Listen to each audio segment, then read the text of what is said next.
ನಗರೋತ್ಥಾನ ಯೋಜನೆಯಡಿ ಸುಮಾರು 12.5 ಕೋಟಿ ಯೋಜನೆ ಈಗಾಗಲೇ ಕೆಲಸ ಪ್ರಗತಿಯಲ್ಲಿದೆ.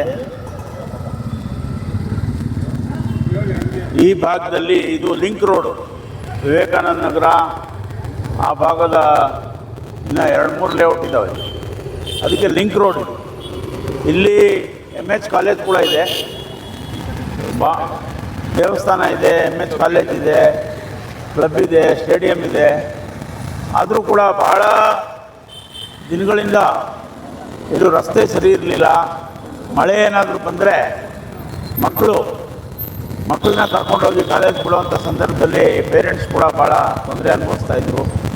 ನಿರಂತರವಾಗಿ ನಮ್ಮ ಚಂದ್ರಶೇಖರ್ ಅವರು ಒಂದು 50 ಸಾರಿ ಫೋನ್ ಮಾಡಿರ್ಬೋದು, ಇದೊಂದು ರೋಡ್ ಮಾಡಿಸ್ಬಿಡಿ ಸರ್, ರೋಡ್ ಮಾಡಿಸ್ಬಿಡಿ ಅಂತ. ಕೊನೆಗೆ ನಗರೋತ್ಥಾನದಲ್ಲಿ ಸೇರಿಸಿದ್ವಿ. ನಗರೋತ್ಥಾನ ಸ್ವಲ್ಪ ಡಿಲೇ ಆಯಿತು, ಟೆಂಡರ್ ಓಪನ್ ಮಾಡಿ ಫೈನಲ್ ಮಾಡೋದು ಡಿಲೇ ಆಯಿತು. ಆದರೂ ಈಗಾಗಲೇ ಓಪನ್ ಮಾಡಿ ನಾವು ಕಾರ್ಯಾದೇಶವನ್ನು ಕೊಟ್ಟು ಈಗಾಗಲೇ ನಗರೋತ್ಥಾನದಡಿ ಕೆಲಸಗಳೆಲ್ಲ ಕಡೆ ಪ್ರಾರಂಭ ಆಗಿದ್ದಾವೆ. ಈ ನಿಟ್ಟಿನಲ್ಲಿ ಇದೊಂದು ಭಾಳ ಮುಖ್ಯವಾದಂಥ ರಸ್ತೆ ಇತ್ತು. ವಿವೇಕಾನಂದ ನಗರದಲ್ಲಿ ಬಹಳಷ್ಟು ಕೆಲಸ ಇನ್ನೂ ಬಾಕಿ ಇದೆ. ಹಾಗಾಗಿ ನಾವು ಹಂತವಾಗಿ ಪ್ರಿಯಾರಿಟಿ ಮೇಲೆ ಈ ಒಂದು ಕೆಲಸ ಕಾರ್ಯಗಳನ್ನು ಕೈಗೆತ್ಕೊಳ್ತಾ ಇದ್ದೀವಿ. ಆದಷ್ಟು ಬೇಗ ಇನ್ನು ಮಿಕ್ಕಿದ ಕೆಲಸಗಳನ್ನು ಕೂಡ ಬೇರೆ ಬೇರೆ ವಿವಿಧ ಯೋಜನೆಗಳ ಅಡಿಯಲ್ಲಿ ಕೈಗೆತ್ಕೋತೀವಿ ಅಂತ ಈ ಸಂದರ್ಭದಲ್ಲಿ ಹೇಳೋಕ್ಕೆ ಬಯಸ್ತೀನಿ.